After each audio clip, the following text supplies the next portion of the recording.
जय जिनेश। आज दशलक्षण महापर्व का 7वां दिन उत्तम तप का दिन है।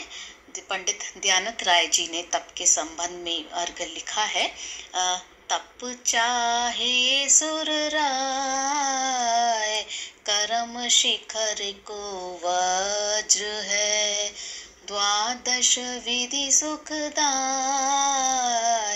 क्यों न करे निज शक्ति सम। क्या कहते हैं? तप चाहे सुरराय। सुरराय मतलब इंद्र। अब इस छंद में एक तरह से आगे जो बात कही जाएगी उसमें बोधि दुर्लभ भावना का भी स्थान दिया गया है, उसका भी वर्णन किया है कवि ने, और कितनी दुर्लभता के साथ ये मनुष्य भव मिला है, तन मिला है, और उसका हमको उपयोग किस में करना चाहिए। तो उसके लिए कहा है तप चाहे सुरराय, कि इंद्र भी जिस तप को चाहते हैं। क्यों चाहते हैं इंद्र? क्योंकि उनकी गति, उनकी स्थिति ऐसी है कि वो तप नहीं कर सकते। हम मनुष्य ही हैं जो तप कर सकते हैं, तो इसलिए हमको अवश्य करना चाहिए। फिर पहली लाइन में आगे कहा कर्म शिखर को वज्र है। कर्म शिखर, कर्म रूपी शिखर को वज्र नष्ट करने के लिए तप वज्र के समान है। मतलब तप ही एकमात्र उपाय है कर्म को नष्ट करने के लिए। तत्वार्थ सूत्र में कहा गया है तपसा निर्जरा च, तप के द्वारा ही निर्जरा हो सकती है। अब फिर नेक्स्ट लाइन में कहा है द्वादश विधि सुखदाय। 12 प्रकार के तप। कितने प्रकार के तप है? 12 प्रकार के तप है। ये हमने धर्म के 10 लक्षण पुस्तक के अंदर भी पढ़ा है, और कल की क्लास में भी हमने चर्चा की थी कि तप 12 प्रकार का होता है। मोटे रूप से तो अंतरंग और बहिरंग के नाम से के रूप में 2 प्रकार का हुआ। फिर अंतरंग भी 6 है और बहिरंग तप भी 6 प्रकार का है। तो अंतरंग तप का अंदर आत्मा से संबंध है, और बहिरंग तप शरीर से संबंधित होता है। तो बहिरंग तप में जो 6 होते हैं वो एक एक करके आगे वाले ज्यादा बड़े होते हैं, अच्छे माने जाते हैं, उत्तम होते हैं। तो अनशन है पहला। अनशन से और अधिक बड़ा तप होता है अवमौदर्य, या ऊनोदर भी कहते हैं उसको। फिर तीसरा है वृत्ति परिसंख्यान, चौथा है रस परित्याग, 5वां है विविक्त शय्यासन, और 6ठा है काय क्लेश।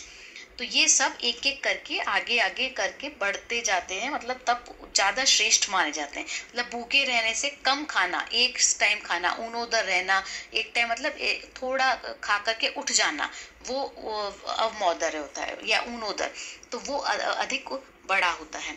फिर अंतरंग तप है, उसमें भी प्रायश्चित, विनय, वैयावृत्य, स्वाध्याय, व्युत्सर्ग और ध्यान, इस प्रकार से कुल 6 ये अंतरंग तप। तो टोटल 12 तप होते हैं। तो 12 द्वादश विधि सुखदाय, तो 12 प्रकार के तप सुख देने वाले हैं। वास्तव में तो तप एक ही है इन 12 प्रकार के तपों में से। ध्यान क्यों? क्योंकि ध्यान जो सबसे अंतिम तप है, बाकी के सारे तप उस एक ध्यान के लिए ही हैं। तो इसलिए सबसे उत्कृष्ट जो है वो तप, वो ध्यान ही है। कैसे उत्कृष्ट है उसके लिए आप अपने धर्म के 10 लक्षण पुस्तक के अंदर देखिएगा, उसमें डिटेलिंग दी गई है। यहाँ पर हम पूजा से संबंधित चर्चा कर रहे हैं। फिर है क्यों न करे शक्ति सम।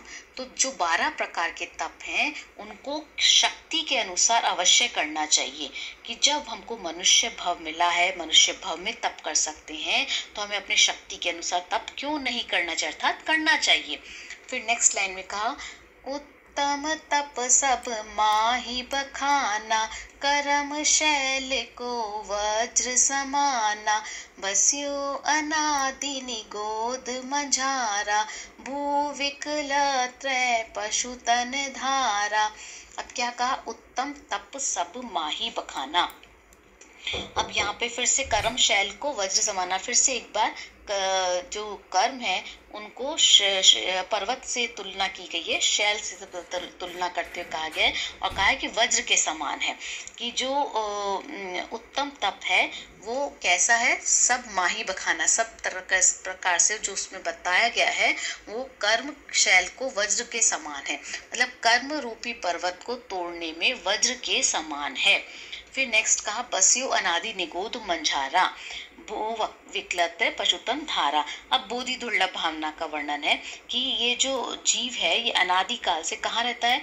अनादिकाल से निगोद में रहता है, वहीं से आया है। तो बड़ी मुश्किल से निकल करके निगोद से ये कहाँ गया, पृथ्वी आदि भू विकलत्र, पृथ्वी आदि जो भी एक केंद्रीय जीव है वो बना, और फिर उसके बाद मतलब सारे स्थावर एक केंद्रीय जीव जो है वो उनमें बना, और फिर उसके बाद में विकलत्र मतलब दो इंद्रिय, तीन इंद्रिय, चार इंद्रिय आदि उसने जन्म लिया। तो पशु बना, पशु शरीर धारण किया, फिर मनुष्य जन्म, महादुर्लभ मनुष्य देह को धारण किया, और फिर गर्भ में आने के बाद भी कितना बार ऐसा होता है कि गर्भ में आते ही चले जाते हैं, या फिर 8 वर्ष का होते हैं, मतलब बचपन में ही चले जाते हैं, 8 वर्ष का होते ही मरण हो जाता है, मतलब सम्यक की पात्रता ही नहीं आती है।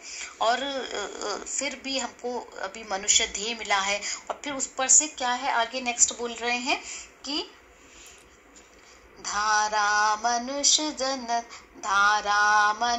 तन महादुर्लभ सुकुल आयु निरोगता श्री जैन वाणी तत्व ज्ञानी भई विषय प्रयोगता, कि मनुष्य तन जो महादुर्लभ है वो मिला, और फिर उसमें भी अच्छा कुल जैन धर्म मिला है, अच्छी आयु है, निरोग शरीर है, और फिर जैन वाणी तत्व ज्ञान को देने वाली जिन वाणी सुनने को मिली है, और फिर भी जो मन है वो विषय भोगों की तरफ चल रहा है, 5 इंद्रिय के विषय भोगों में चला जा रहा है।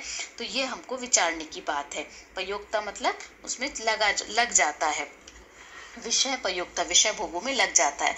तो कभी कभी तो हमको लगता है कि ये लोग बेचारे हैं जिनको जिनवाणी सुनने को ही नहीं मिलती है, पर देखा जाए तो कभी हमें विचार करें तो ऐसा लगेगा कि बेचारे वो नहीं है, बेचारे तो हम हैं, क्योंकि इतना सुनने के बाद, समझने के बाद भी हमारी रुचि 5 इंद्रिय के विषयों की तरफ ही लगी हुई है, उनकी तरफ ही जा रही है। तो फिर उनसे तो बड़े बेचारे हम हुए ना।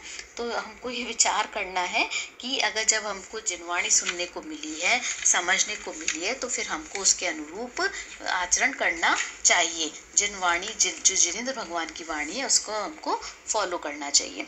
फिर अभी क्या है आगे कि अति महादुर्लभ त्याग विषय कषाय जो तप आदरे, नर भव अनुपम कनक घर पर मणिमयी कलसा धरे। अभी क्या कह रहे हैं, अति महादुर्लभ त्याग विषय, जो 5 इंद्रिय के विषय हैं उनके लिए कह रहे हैं। उनकी त्याग की बात क्यों कह रहे हैं, कि इसलिए कह रहे हैं क्योंकि इच्छा निरोधो तपः, इच्छा का निरोध करना ही तप है। तो इसलिए कहा कि 5 इंद्रिय के जो विषय भोग हैं उनकी इच्छा को छोड़ करके स्वरूप में ही प्रतपन करो। कषाय जो तप आदरे, अपने स्वरूप में प्रतपन तप करो। तो इसलिए विषय कषाय को छोड़ करके इस तप का हमको क्या करना चाहिए, आदर करना चाहिए।